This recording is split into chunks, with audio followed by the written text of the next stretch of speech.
Amid much anticipation and curiosity, the Beijing Games opening ceremony gets underway. It promises, of course, to be a spectacular event. It has been shrouded, as opening ceremonies always are, in secrecy. But there are a few things we can tell you about what to expect. The Chinese pop star Liu Huan and the British singer Sarah Brightman will sing a specially commissioned theme song that is officially confirmed. Some other details were leaked when a South Korean station posted video of a rehearsal on the internet. Among them, the news that there will be a simulated waterfall.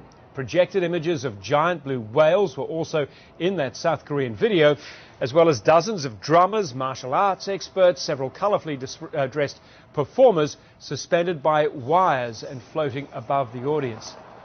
The Oscar-nominated film director Zhang Yimou is overseeing the Olympics opening ceremony. At his side, though, Chief International Advisor Rick Birch. Rick Birch has been part of the ceremonies at 6 different Olympics, going back, I think, to 1984 at Los Angeles. Rick, he joins us now from Beijing. You're going to sleep in a few days from now. You certainly, I imagine, have had not too much of it. What can we expect tonight?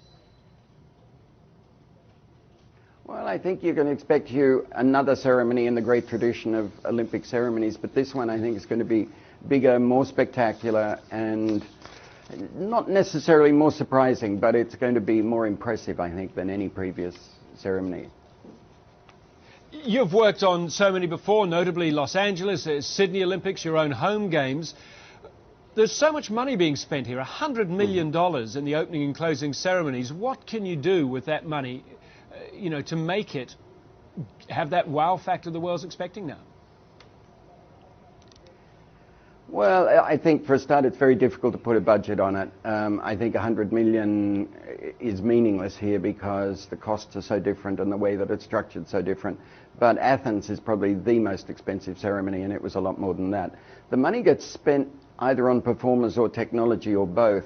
And if you think that this ceremony has got 15,000 performers, by the time you costume them, get them their props, feed them, transport them, rehearse them, and then get the lighting and the technology together, if you spend even $1,000 a head, that's $15 million before you start. So that's where the money goes. It doesn't go on paying performers a lot of money. In fact, most performers work for free. Do you have a sense that of all the Olympic Games you've worked with, that there is in China a determination there can be no failure? Everything must go perfectly, even more than at the previous opening ceremonies you've been involved with? Well, I think there is certainly a level of commitment and dedication that is unusual, although, every Olympics is at such a pitch that certainly on the ceremonies level, the performers and the adrenaline level of the backstage staff is at an all-time high, and I don't think that's going to be any different in China. I think the difference here is that the Chinese people see the Olympics as a curtain raiser for the launch of China onto the world stage. And the Olympics is really the first opportunity that international viewers and international listeners and readers will get to really look inside China for 16 days. As you know, the Olympics are a fantastic opportunity to expose the life and the culture and the society of the host city. And I think on that level, Beijing has never, of course, experienced anything like it. And the people of China... I mean, that's true. I mean, a couple of things that we do know, Rick, a couple of things... Sorry to interrupt you. I didn't mean to cut across you then. A couple of things we do know. Obviously, there'll be fireworks. This is China, have to be fireworks. They also want to make this point about 5,000 years of Chinese history. Do you think that will be conveyed to the 4 billion people watching? Well, 5,000 years of history in 50 minutes is what Zhang Yimou is always considering and promising. Yeah, we can't compress it quite that much, but the history of China is shown in an artistic, poetic, and choreographed and musical way. It's an attempt to introduce the world at least to some elements of Chinese history and, of course, Chinese culture and society as well, yeah.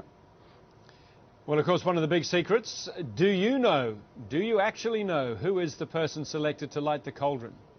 And can you tell us? I think I know who it is, but it's not going to be confirmed till tonight. There will be 8 torchbearers, and one of them will be the final person to light the flame. So I know who the 8 are, but I'm not sure which is the final one.